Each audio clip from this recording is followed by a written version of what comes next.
Hey, everybody, welcome to All Stars, the last All Stars before the first official All Stars live in person show at San Diego Comic-Con, Thursday at 5. Hope to see you there. We'll give you more information about that. But first of all, Mr. Superman himself, Joshua Williamson's here. Yeah, we did it. We made it.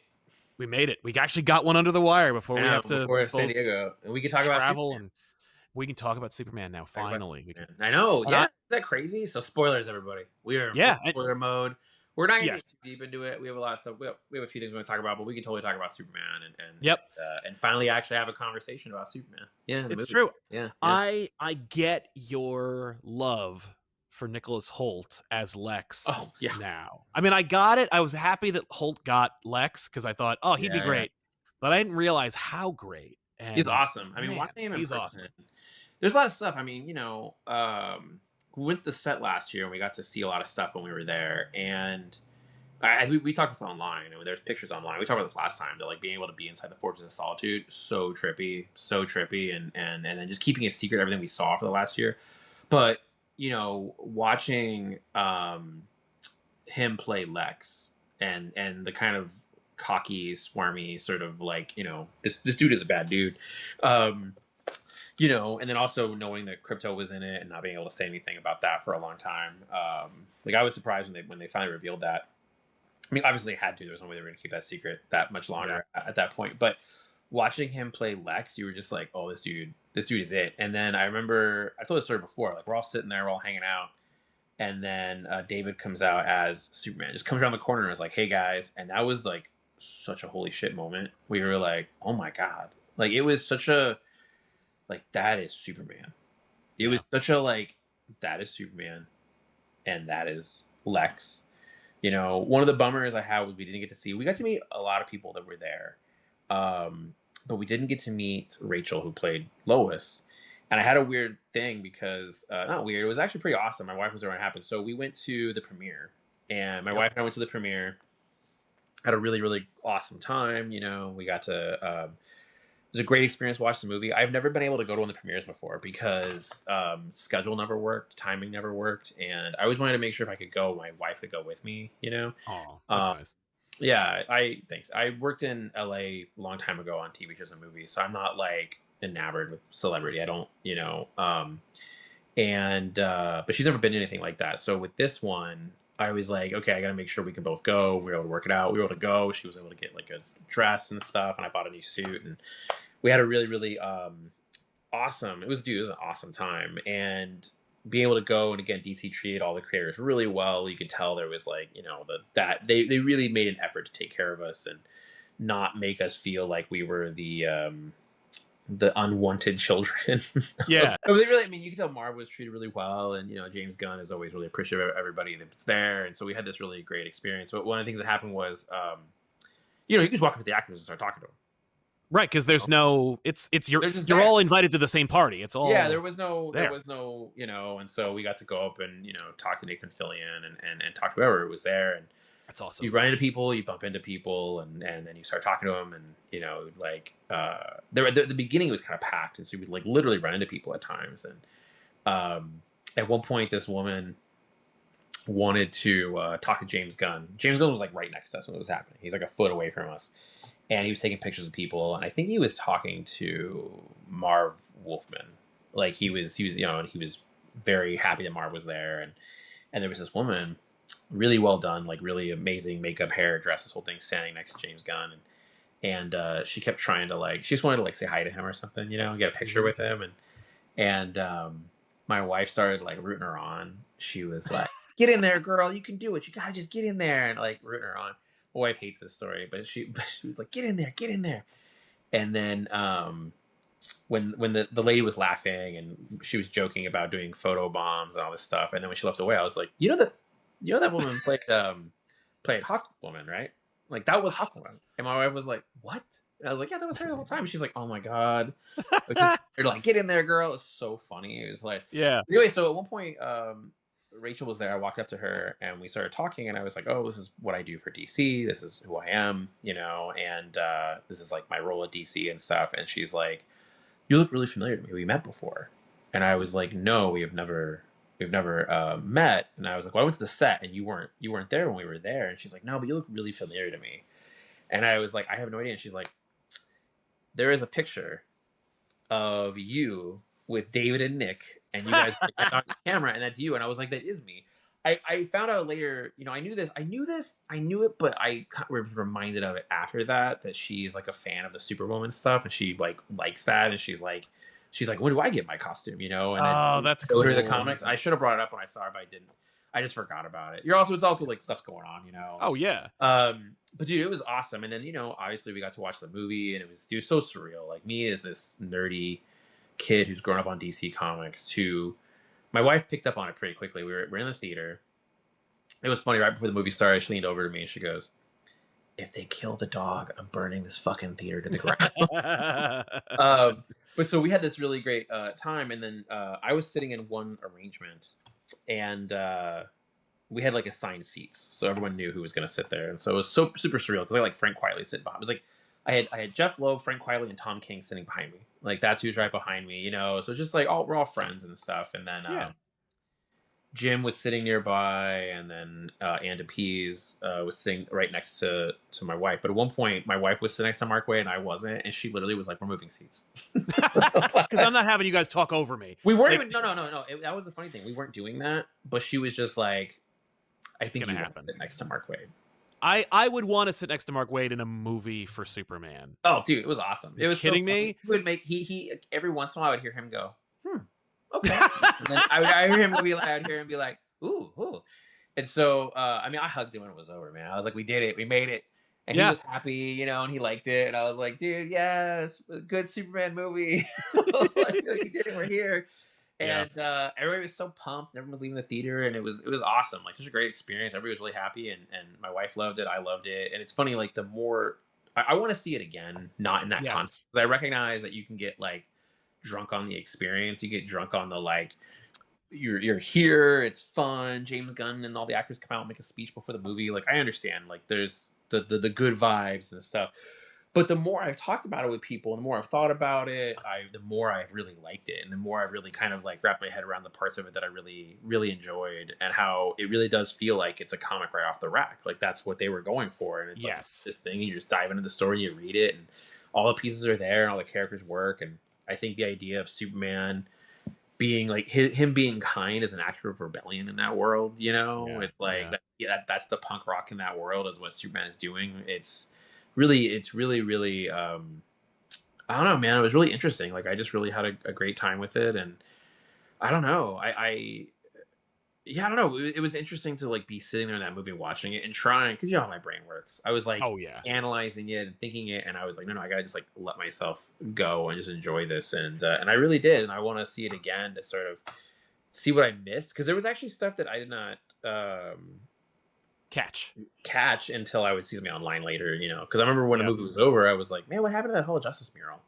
And then somebody was like, I think I saw Tom, and Tom was like, oh, it was there. It's like a blink and you miss it moment. Because I saw that mural in person, and I remember thinking, like, this mural is fucking amazing. Like, people are gonna lose their minds when they see this. Like, I in my mind, I'm like, I thought they were gonna show it. Like, they're gonna pan over it. They're gonna be like, it's an Easter egg. It's Easter egg. I just saw an interview with James Gunn where he was talking about it. He's like, it's a fun little Easter egg. You see in the background, that it's like it's based on this other painting of like the history, and so they replaced it with this. And so I saw him talking about it recently, and so there's things like that I'm like, oh, I missed it. I didn't even see it because it was like an Easter egg thing. So I want to go back and watch it just for that.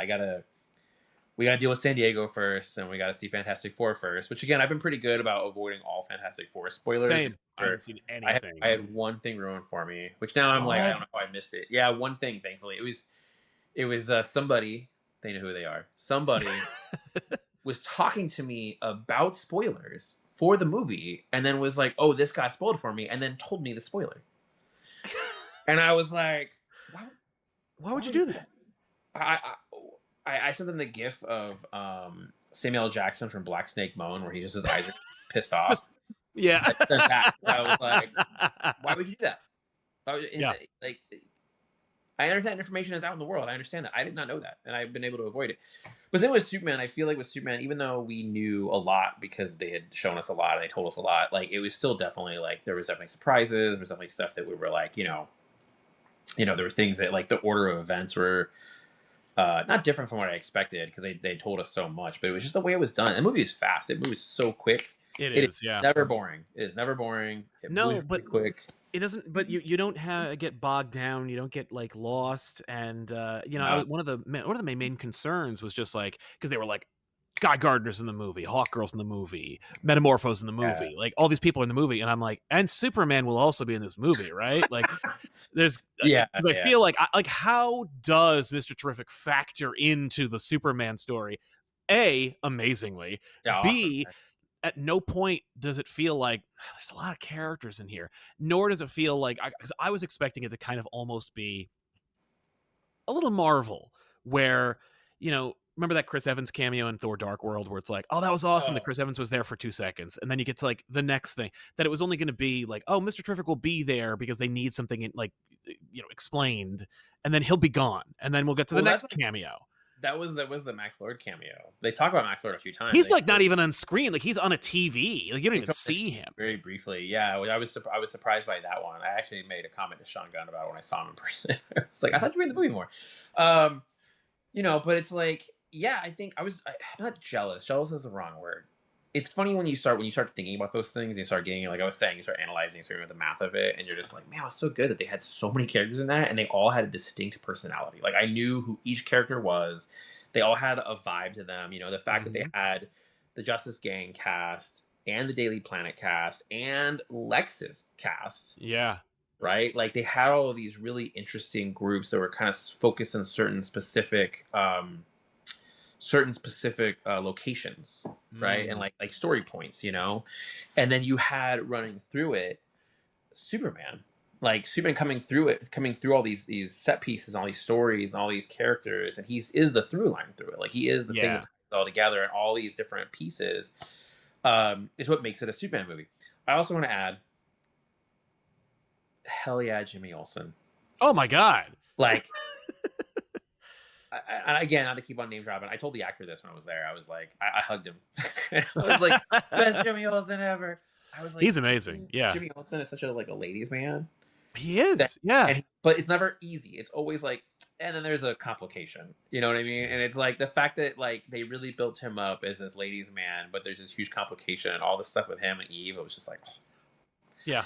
made me very happy. I was like, this is awesome, and he actually has a like plot points. Like he is important to the plot. Like you know what I mean? It's not just a throwaway Yeah. thing. Like he actually does stuff, and it's Yeah, like he affects change in the story. in Like the he story, and affects so the does story Lois. itself. Like Yeah. Lois has real impact. I mean, the fact that she flies Superman, takes him to Smallville. The fact that like she does the story with Lex, she figures out that what Jimmy's girlfriend Eve was doing. It's like Yeah. the fact that the people had these roles and the stuff they were doing, and there's obviously some color in there too. Because you have Sure. things where it's like Steve Lombard isn't I feel like part of that color where it's like you could remove him from the plot, but I still think you would miss him just because it's that vibe, that energy of it, and the Daily Planetness of it all. And again, Yeah. being thrown into this world that's already living and breathing. You're not starting at the beginning. You get to do this, and I was glad they didn't do a lot of the same stuff. It's like I've seen Krypton, I've seen these things. It wasn't like Man of Steel wasn't that long ago, so it's like the No, idea that this that's is just true. like no, we're going, and I feel Yeah. like what I love about that is that, and you and I have had this conversation many times about comics, not about movies, but about comics, that the ability to, the emphasis sometimes on fresh starts can seem daunting, or it seems like a lot of times, but like you and I, when we were kids, we were just grabbing books right off the rack. Yeah. Issue 306. Like we're so Yeah. deep into it, and all you had to go by was like an asterisk and a little editor's note that says Well, what no, issue it I happened would in. read that, or exposition, or you talk to your friends, or like Wolverine. I remember Wolverine knowing him mostly through like the Jim Lee, X-Men stuff, or like even a little Yeah. before that, and I was reading X-Men, and then my friends would be like, "Oh, but you gotta know about Berserker Rage and all this stuff, and Weapon X and all this stuff," and you're like, "What? What's that?" And then you go find out, and it was Yeah. that's one of the things that's been really interesting about comics is, and I think this is one of the testaments about Superman the movie, and I'll get to that in a second, but it's like comics is a community thing a lot of times, It and is. the fact that like you buy a book, you talk to your friends, they fill you in on some of the blanks, and if you find these things you're excited about, you can kind of fill each other in, and it becomes this community thing. And I think that's about the Superman movie that I really enjoy. That does feel like a community thing right now. Like everyone seems really happy. Everyone seems really pumped. Everyone seems to be going into it with a very positive vibe. Everyone's coming out of it being like, that was cool. Like that's kind of all I needed was that. It's like everyone leaving the theater being like, that's cool. So I'm glad it's doing really well, and it seems like it's feeding into like DC's been having a moment the last 2 years. So it's like it's just Yeah. that these things are kind of coming together. Like it's like perfect timing, and just again, it's just a really fun movie. But yeah, Jimmy's great. Lex was Lex is awesome. great. Lex is great. Yeah, I wasn't. Yeah, I don't know. I really it's hard to talk about sometimes because you're like, I have no complaints. Not really. No. And even then, like it's in service to a really matter of fact story that's a lot of fun. That Yeah. like again, like to speak to your point about like community and how this movie works, like Yeah. in a way that like because Creature Commandos was a great show and it was like really well done and had a lot of great characters and Yeah. the Suicide Squad could have been that if it had come out. Like if it wasn't just a Oh, streaming in movie theater. as a Yeah. result. And it's like, but because it is a movie in the theater, I'm not shilling for AMC or anything. No, Nicole No, Kidman's no, not no. I coming get out. it. The blockbuster. But like, Yeah. yeah, but it is like, but it's like we're all like, and because I think we're losing something with the streaming stuff, or we have already lost it. Like, there's generation of people who are like, I literally heard a young person say, "I don't watch linear stories or linear content." Linear based content. And I'm like, what does that mean? Or narrative based content was what Narrative based content. I was Narrative like, based content. Oh god. there's no such thing. How old was this person? That's the Like, question. I guess. unfortunately, they were like between 16 and 20. I mean, people are. I was a dumbass too at the age of 16, but Yeah, like, listen. I'm forever thankful I did not have the internet. I did not have so grateful. Twitter or any of that stuff. We've had this conversation. I've always kept it at arm's reach. You have always done that. I've always kept it at arm's reach. Yeah. But I'm thankful for like my time working at the comic store. I know I said all kinds of dumb stuff working at the comic. Yeah. All Oh my god.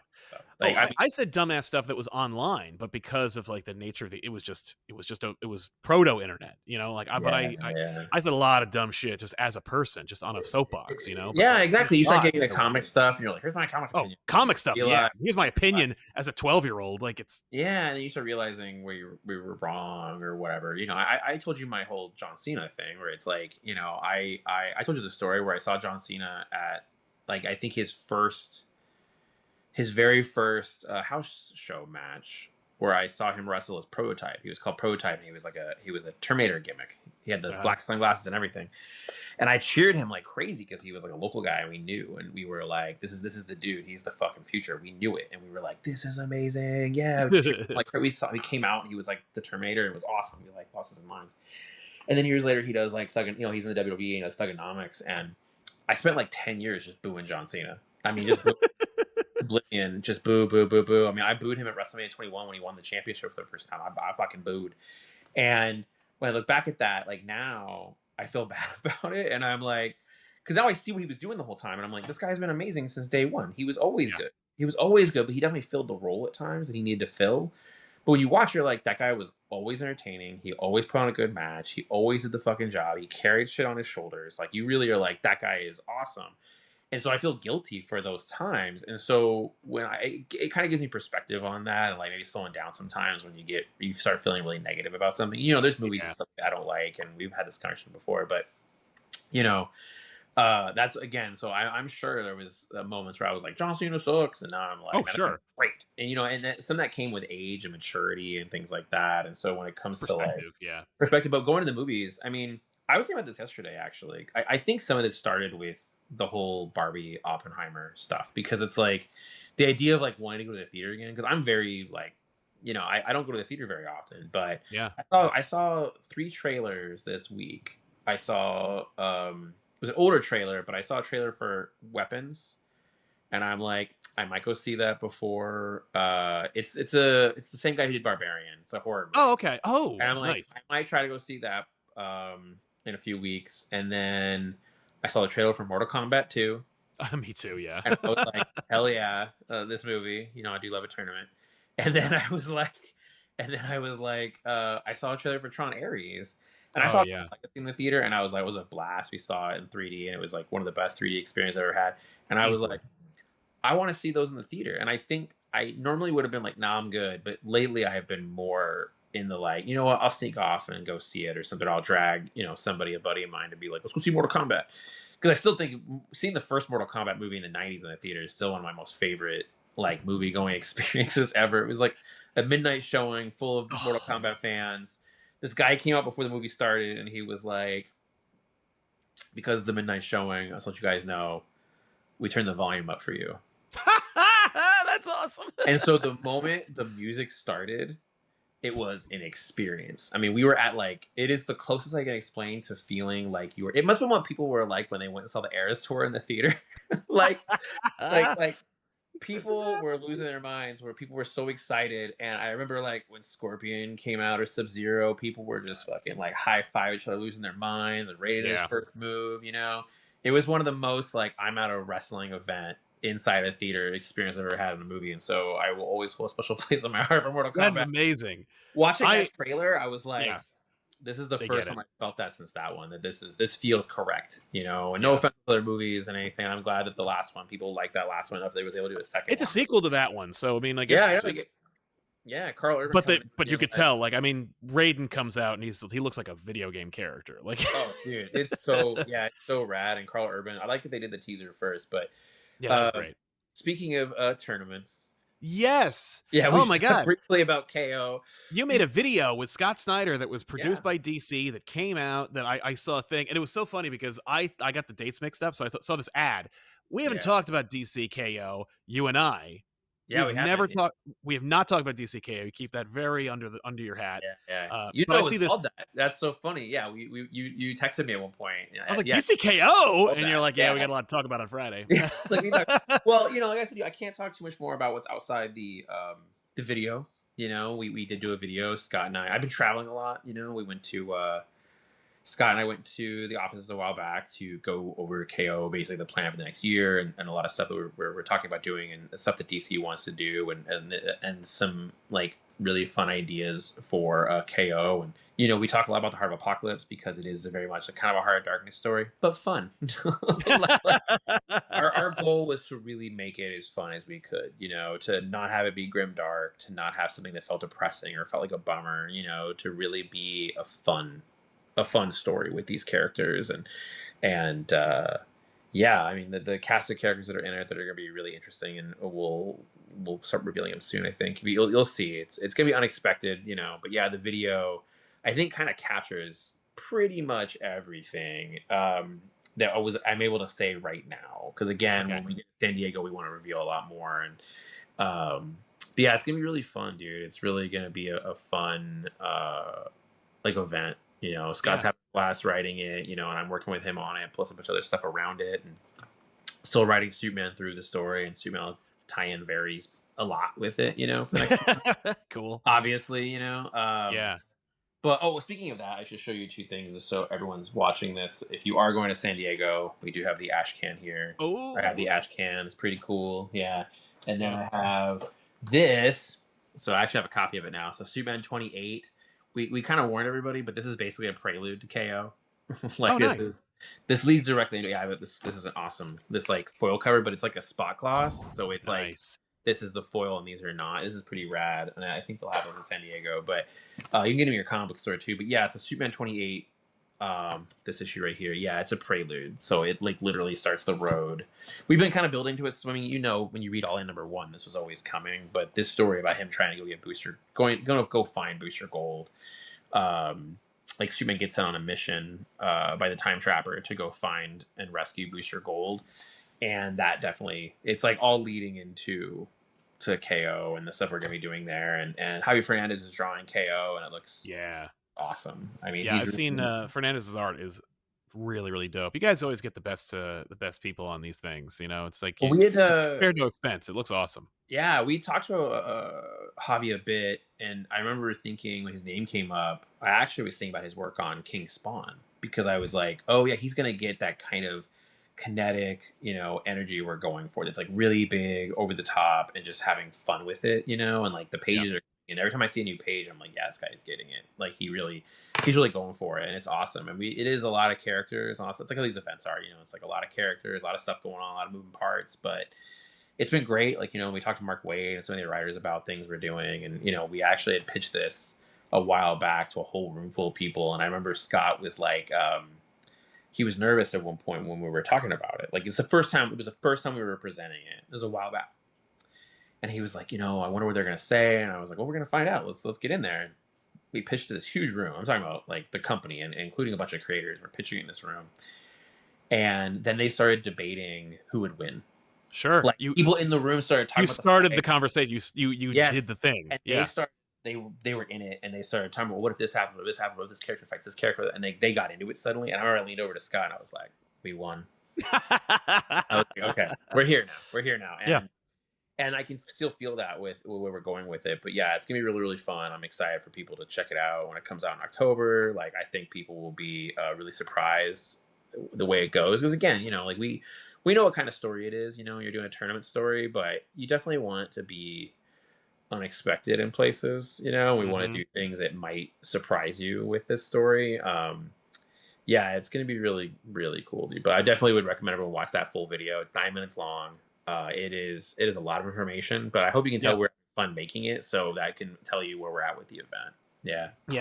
I love the idea of DC getting you guys together in the room and like shooting you and being like, let's just hear it from them. Rather than like make a copy. Here's a teaser picture, post it on Twitter. No, just get these guys because they pitched it to us. Us being the DC brass, and it worked. Like let's just put them in front of the audience and say, "Yo, tell them what you told me." It's funny because I think that's something that comics has sort of struggled with since the pandemic. Is that there has been a lack of communication and a lack of voices. And what I mean by that is, I don't mean different voices. I mean literally information being relayed to you by people. It's like we had a time where, I'll speak for DC, but there was a time where Dan DiDio was very public facing. Like he would go out there. I'm not going to speak for DC. I'm just going to tell you what I feel, I guess. I don't want to speak for them directly, but Dan would get out there, he'd go to panels and he would talk and he would do interviews and he would do that. And I don't think there's been a lot of that. And you look at across comics, like that kind of thing just sort of died down because there weren't conventions.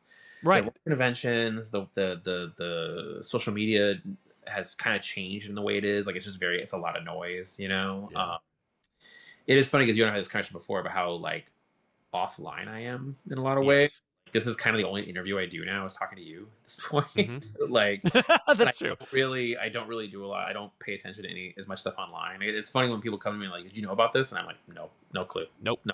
Yeah. Which is it must be so freeing to not be plugged in like that, or to hear it and be like, whoa, no, what happened? What was the sometimes it's rough when it's like real life personal stuff. You get like you find out things and you're like, oh, like much later on, you're like, shit. It's like, oh my god, that was going on. I'm sorry you're going through that kind of stuff. And then, but when it comes to like a lot of stuff, I'm like a little detached right now in a way. Like I'm just kind of doing my own thing. I don't the noise around is not as much. But I think comics has kind of been lacking these voices and stuff, and it's like I am glad. I think that you can see more of that. It's like I think that's part of what worked with Energon Universe is that Robert is that kind of person. Like Robert gets that out there and talks and does the videos, and we made videos for Energon Universe and then Scott obviously is such a like P.T. Barnum, like getting out there the way he does about Absolute, and I definitely think part of the success of Absolute was that Scott was able to do that. And it's one of the things I've recognized in my time in comics is you have to be able to do that. You have to be able to get out there and eat. It's tough because I have my own issues with it, but like getting out there as much, but I feel like you have to do it. And I think that's what the video. It's nice to be able to do that, to just talk to the readers, just talk to the audience and be like, here's, I always feel like it's tough because I definitely fall into like the David Lynch, like the book is me talking about the book.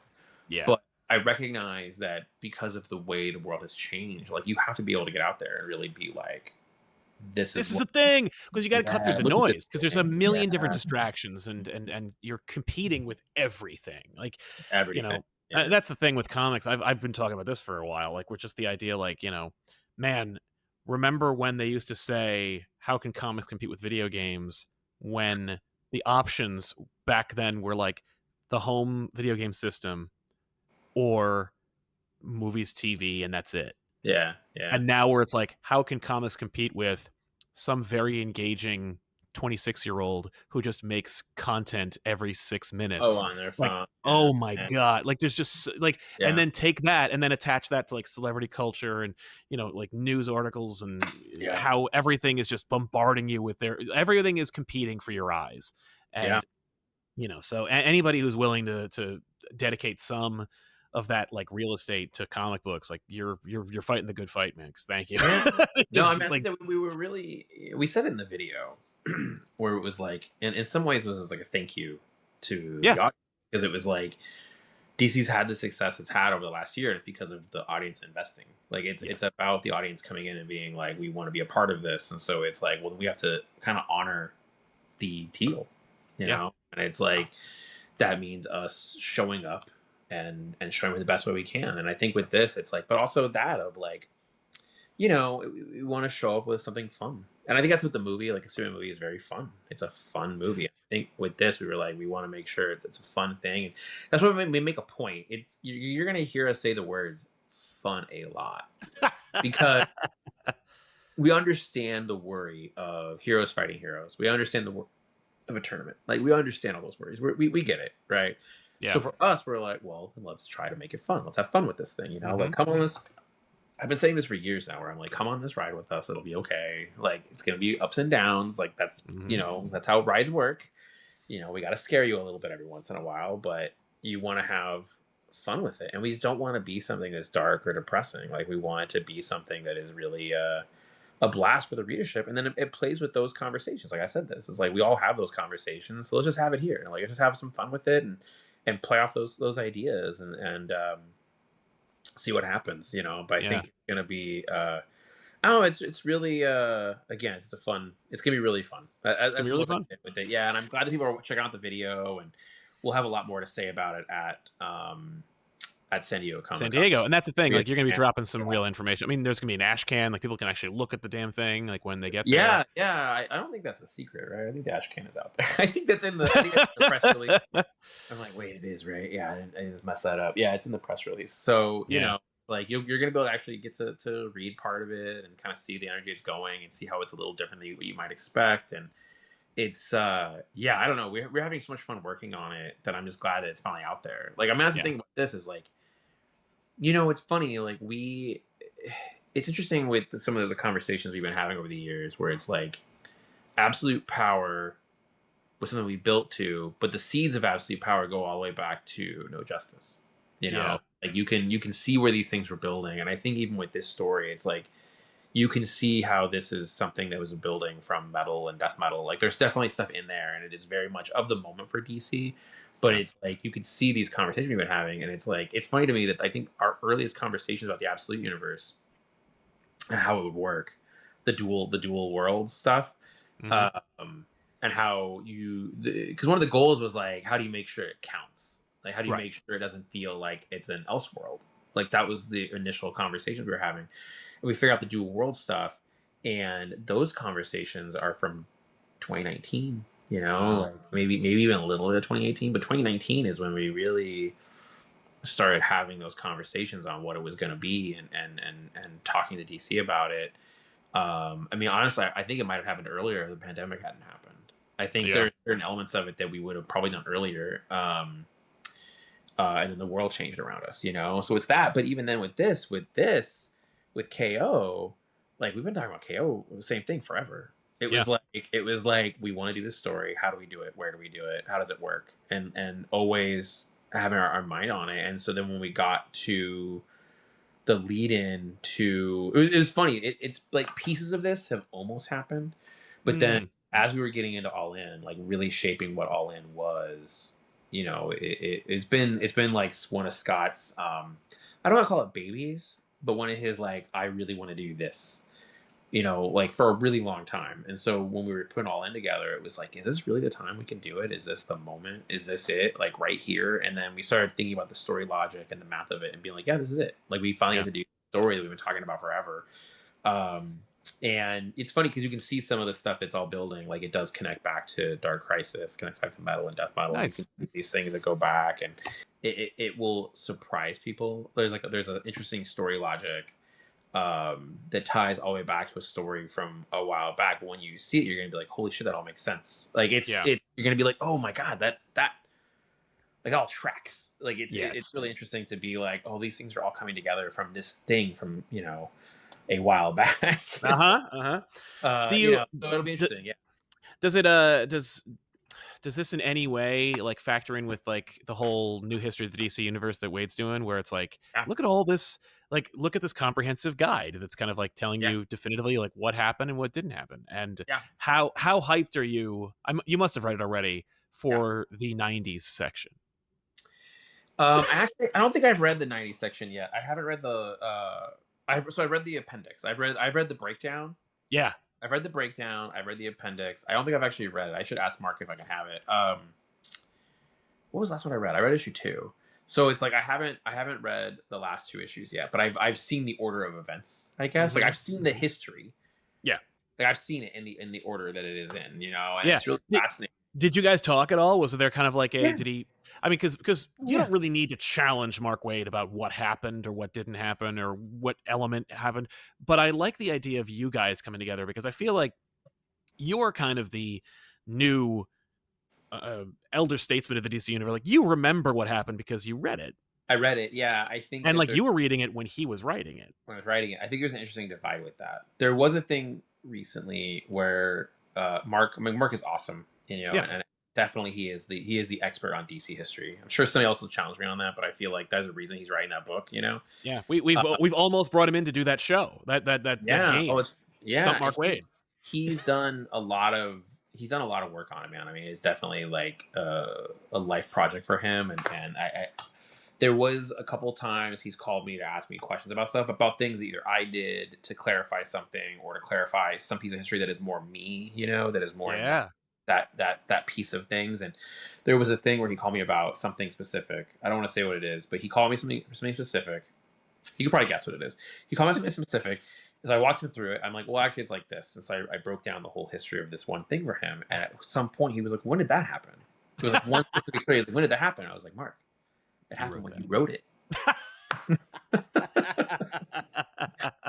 Because that was it. It was like I'm like, so Mark, when I was 15 years old, you wrote this comic book. Right. You know what I mean? And Yes. that's what we were referencing here, and he's like, oh, that's still it. And I'm like, that's still it, buddy. I Yeah. didn't change it, and I'm like, in fact, I'm making such an effort to put these things back. Like I was Exactly. for a Like, long oh yeah, time, no, there was a weird blip where that didn't happen, but then I made sure it No, actually I made happened. sure it happened. Yeah, so Yeah. it was something like that, and so it was. It's Yeah. awesome. He's putting so much work into it. You can tell he really loves it, and he's doing so much work, and it looks awesome. And Yeah. I'm looking forward to having the collection of it, the hardcover, because I have history. I have the original history hardcover like right behind me all the time. Like I just Yeah. have it, do it every once in a while. It'll be awesome to have them like side by side with each other. That'll be really cool. I have the trade. I don't have the hardcover, but I have the trade of it. I have the one. It's the hardcover. It's right here. Yeah. This is the Dynamic Forces one. Yeah. This is actually graffiti design, I think.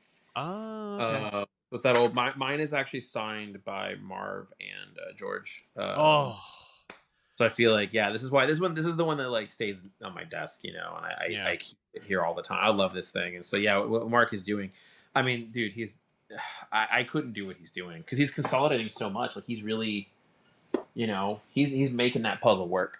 And he's not only just saying, this is what happened, here's the chart. He is Yeah. weaving it into a narrative that is A being narrative. explained to you by a character.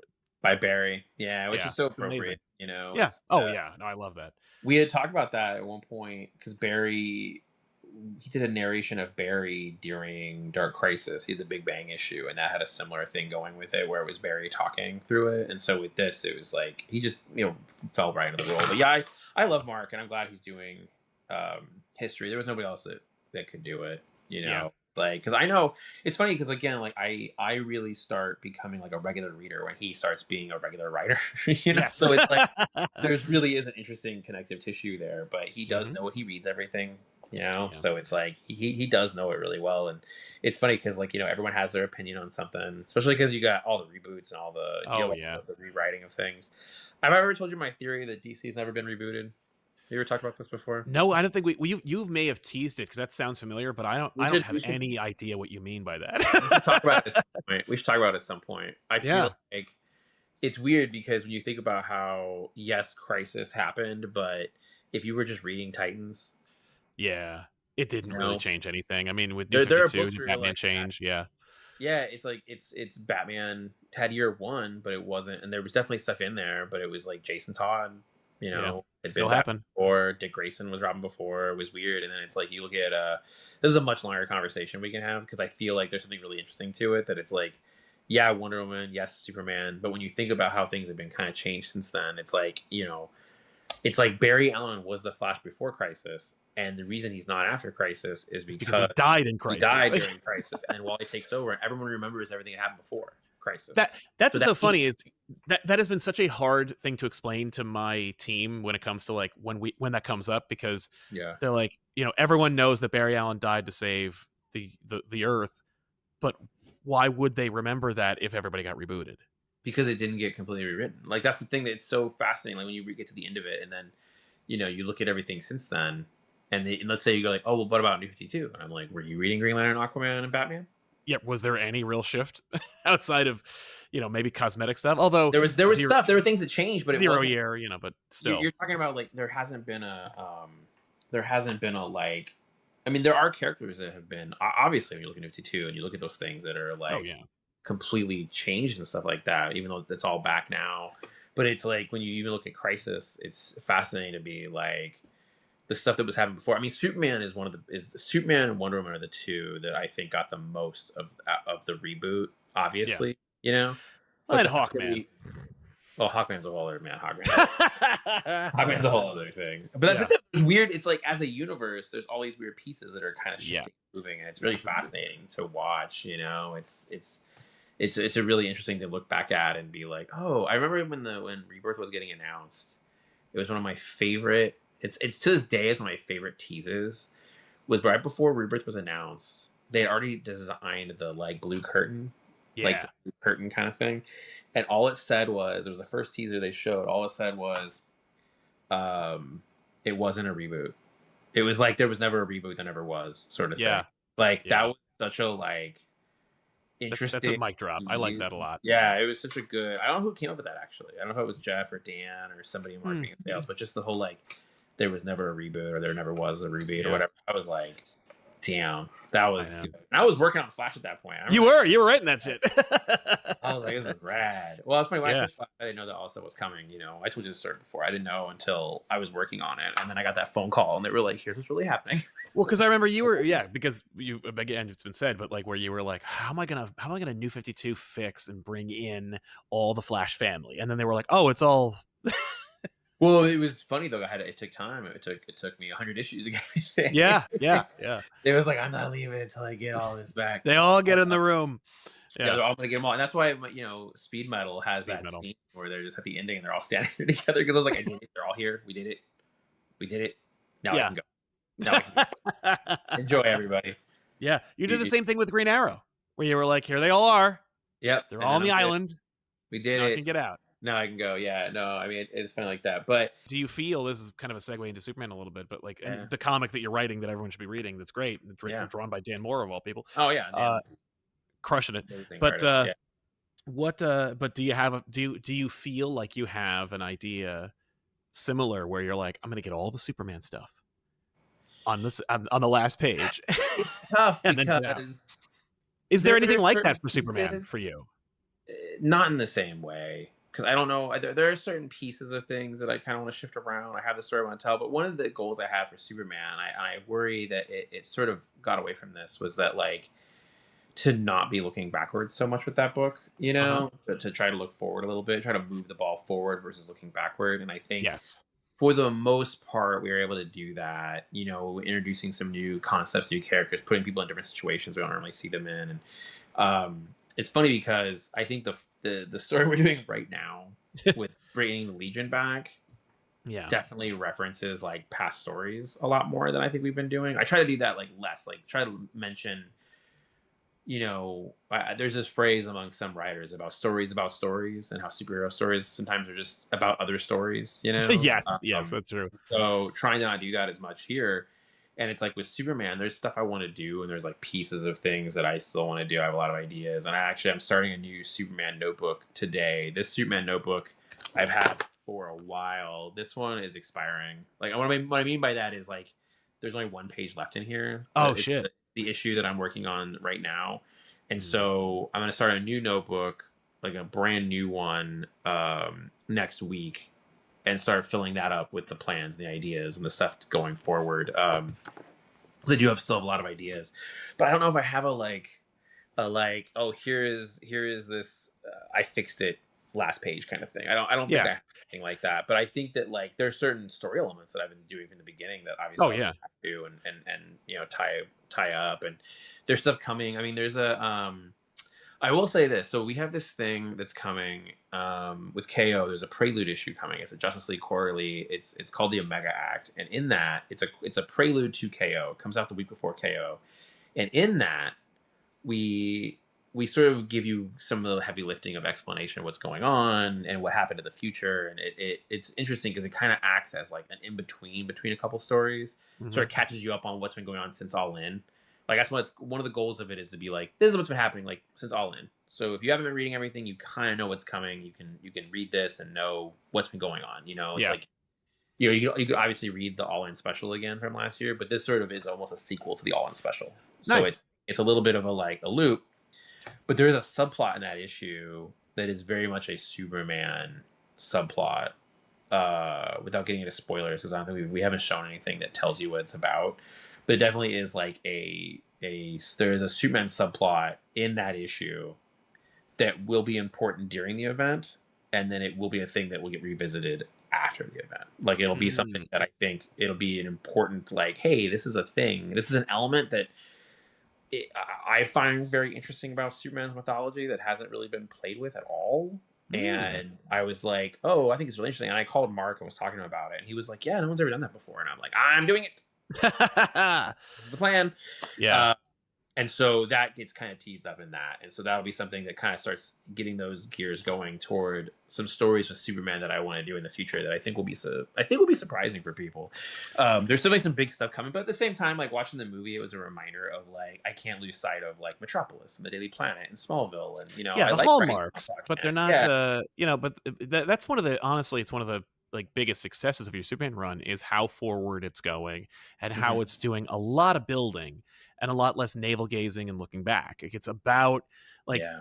it's not like not that anybody, but I can imagine how tempting it must be to write a What's So Funny About Truth, Justice, American Way, or Mhm. redo Birthright, or do something where it's like, I'm going to write the definitive Superman story. I'm going to do the book that tells you why Superman is relevant, or to sell you Yeah. on why Superman is the greatest superhero ever made. And I think that when you set out to do that, and sometimes that works to great effect, Sometimes and it other works. times Yeah. it just gets lost in the shuffle because you're like, another one about this, like, oh no, another story that features pearls in an alley with the rain. I can't Oh do yeah, this I think again. about that. Yeah, I think about the time of like, if I am gonna go backward, it has to be something that is not that. It Yeah, can't be like, and then here is this story about this thing that you've already seen a million times. It has to be like some kind of other very different angle on it, or very yeah. different. I Which do think I found something that does that, but I when I was working on Superman, and I think about this every few months when I'm working on it,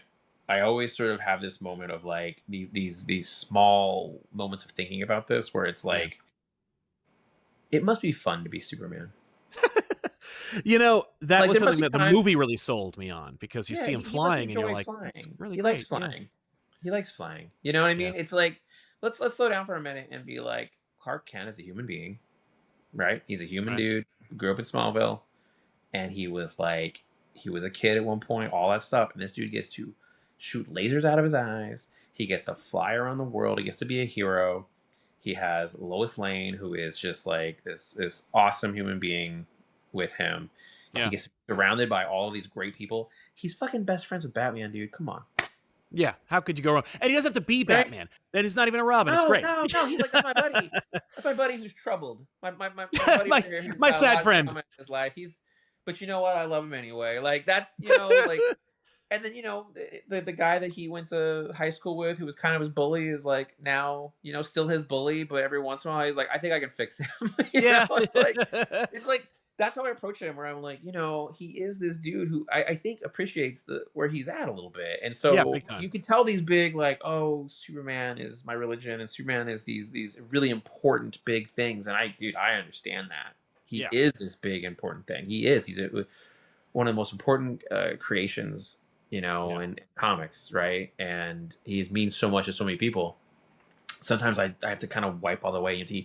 It's really weird because I do think some people fall into a pit where they become very precious about Superman, Absolutely. and you have to kind of like shove that aside for a minute and just be like, it's hard to put yourself in his shoes. Because Tom talks about this a lot, and a lot of other writers talk about this, how easy he is to write, because he was like, well, he always does the right thing. And it's like, yeah, sure, that's great. Right, but I don't know what that is all the time.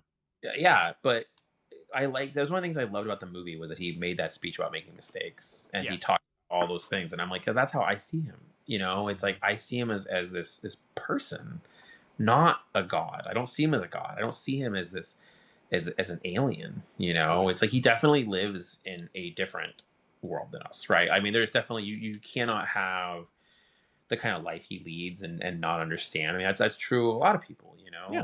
and a lot of people in life, like if I understand the relatability, but I try to write him from that, and that's always my goal with it, is to be like, so whenever I'm working on the stories and stuff, I try to slow down a little bit and be like, it's why every once in a while I'll have scenes like there's that scene at the beginning of House of Brainiac where he's just on his like morning jog, but it's him flying, and it's Yeah. him flying on the water, and kind of basically to me that was his morning surf. That was kind of how I saw it, and it's like I want to be able to do that every once in a while. What a It's like, Californian approach to that character. The morning surf. the morning surf, but that's how I saw it. Like I see him like that sometimes, and so Yeah. and I was glad the movie really was able to hit those same beats of like, it is a fun story. It allows him to be this more human character it's relatable, and it's like, and I really like the movie. That's how I do the book. Yeah. I try to I brush up against people who don't think he should be those things. I just don't. I'm like, then what was the point of Smallville then? You know what I mean? Yeah. It's like he was raised by the Kents. He wanted to play football. He couldn't. It's like he Well, unless you understands go to the Burn responsibility. Run where he did play it for a little while. Well, you know what I mean, though. But it's like, but even Yes. then, it's like, well, he wanted to be a reporter. That's like, I guess I always think of him as more as it's interesting, because you and I've had this conversation before about the difference between Marvel and DC. That DC sometimes is about the mask and the cape and the power, and Marvel's about the person.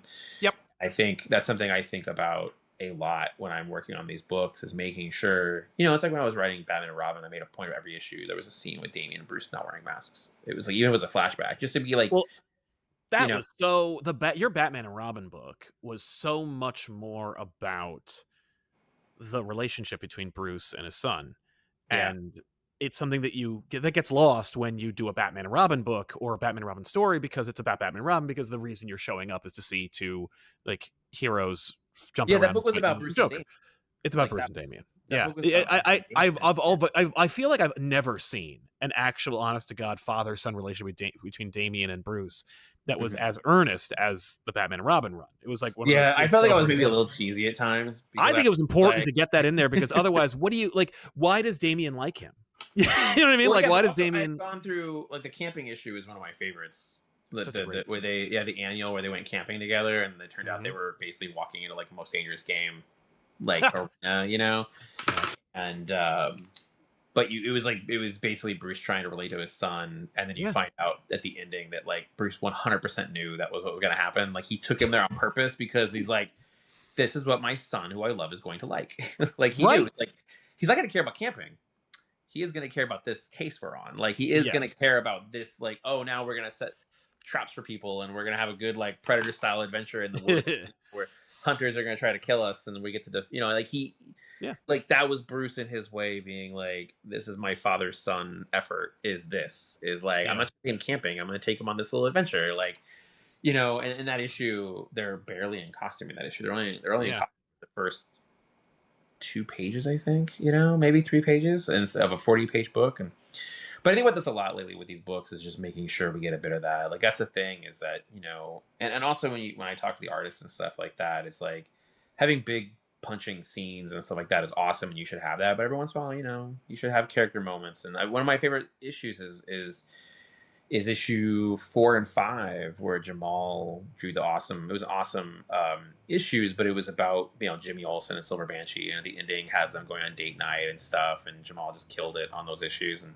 Yeah. it's like that stuff is sometimes my favorite stuff. But anyway, we should talk about So San Diego. San Diego Comic. Yes.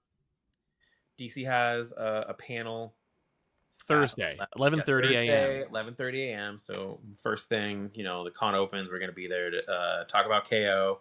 I also have a panel. Let me double check the time here. I have an Energon Universe panel that's going to be really exciting. We're going to be talking about some really cool stuff with the Energon Universe. That panel is on Saturday at, I have it right here, 4:30. Okay. So that'll also be something people can come in and enjoy and come and talk about comics, and then we'll have the ash can and stuff. Yeah. And, we're gonna have a really good time. It'll be an awesome moment where we have a good Superman movie in the theaters, and hopefully a good Fantastic Four movie in the theater at the same time. That would be great. Fingers crossed. I'm really hoping. I love Fantastic Four, so I'm hoping. Oh yeah, definitely. And it was funny, dude. Like we'll go ahead. What were we gonna say? Also Thursday, 5 p.m. Oh, our panel at the Neil Morgan Auditorium in the San Diego Central Library, which is I know it's off site, but it's like an 8-minute walk. Yeah, it's right on the other side of Petco Park. So if you're leaving the convention center, the other side of Petco Park, it's gonna be over there. Yeah. I hope people show up. You never know, folks. Have a great time at the con. Go grab a taco and then walk up to the San Diego Central Library. See, me and Sal hang out in person and talk about stuff. And obviously, I can't spoil. I have my rules. I won't spoil any of the stuff, but I can talk about other things. Yeah. Good time. It was funny with the Fantastic Four. I was a little bummed because my family and I, this, we texted about it. Before we went to the premiere, I surprised the kids with another trip to Disneyland. Yes. And so we went. My kids got to meet Baymax. Oh, cool! They lost their minds about Baymax. We got to meet a bunch of Marvel characters. And my daughter, she loves the Avengers, and her favorite character is Black Widow. So she was like on a mission to meet Black Widow. Which we got to meet Black Widow. She was super excited about it. But we were there. We went to the whole Disney thing. We were there for, I think like 4 or 5 days. We just had a really good time. Took our time with stuff and just had a blast. And it was like part of the reason why we went was because it was like my kids had never seen the regular Haunted Mansion before. They just they'd only seen the holiday version of it. So I was like, you never know with stuff. There were certain things I was like, let's take them to do that. And then there was other stuff. There was other family reasons, but we were like, let's do this trip. And we had a really good time. I was like a little disappointed because how one of the things that Disney and Marvel do really well is once the movie's out or the TV show is out, the characters are in the park. Yes. And I was like, man, I wish we could have met the Fantastic Four characters. Like that would have been. I know, like the nerdy part of me, but I would have been because we were meeting all these other characters. At one point, we were walking through Avengers Campus, and Thor walked past us, so my son like lost his mind. That's awesome. And it's just like dope looking. And that dude was tall too. It was a dope looking Thor. Oh, I went to Disneyland once, and I did get to meet like the Thor guy. This is going back a couple of years, but like this is back like before Avengers Campus and all that stuff, and like this is when Shield was still around. Yeah.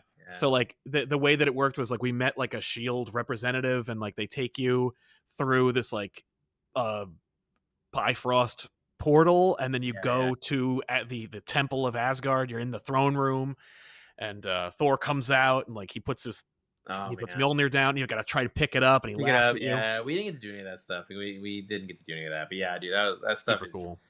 It's so rad, and like they're. It's so funny how in character they are. Like, my god, they are in character. They don't break at all. And yeah, we went. One time we went to California, which was really early in the morning.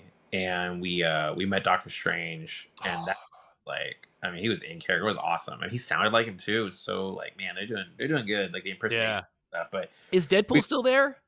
I didn't see Deadpool. We saw so many people, but also that trip, we were really like taking our time with stuff. Also it was so hot. So hot. So we were getting cooked. but we had a good time, and so we got to meet the character we wanted to meet. But yeah, I didn't see Deadpool or Wolverine or anything like that. I was a That's little bummed. so. I Like, feel like yeah, that was like a thing where they were like, we got to get them on the park, and then let's just get them the hell out of here. We're not going to do like we I don't want wish to we dwell could on have. He might have been there, and I just missed it. I don't think so, but we saw a bunch of stuff, and we got to see the stuff we wanted to see, and then we spent a lot of time in Disneyland just having a good That's time. awesome. There was a part of me that was like, man, I wish we could see. I wish we could have The like thing. the thing would have been dope or any of that. I don't know how it's gonna be. You never know. Like sometimes they show you ahead of time, but I love I love that when the Moon Knight show started airing, like Yeah. the next day Moon Knight was on the buildings, like It's going like across, you could see him and stuff. Yeah, it's they so had smart. both. They had Mr. Knight and Moon Knight. It was like, what? Yeah, dude, he was walking around and stuff. Yeah, I wish we had gotten some of that, but I love that they do that, and it's like it's such a fun thing. My kids are like really into it. Again, my kids are like it's because of my kids started watching Earth's Mightiest Heroes. Oh, yes. Yeah, I know. I've already seen it. But they What a were good like, show. they are obsessed with it. And my daughter's so funny because she has so many questions. At one point, she was talking to me about Yellow Jacket, and she didn't know. Oh. They didn't tell you who it was at one point, and I was like, well, dude, it's so funny. Like her being like, did you know that Hank Pym is Yellow Jacket? Like this is what we were. And I was like, yeah, and Yeah.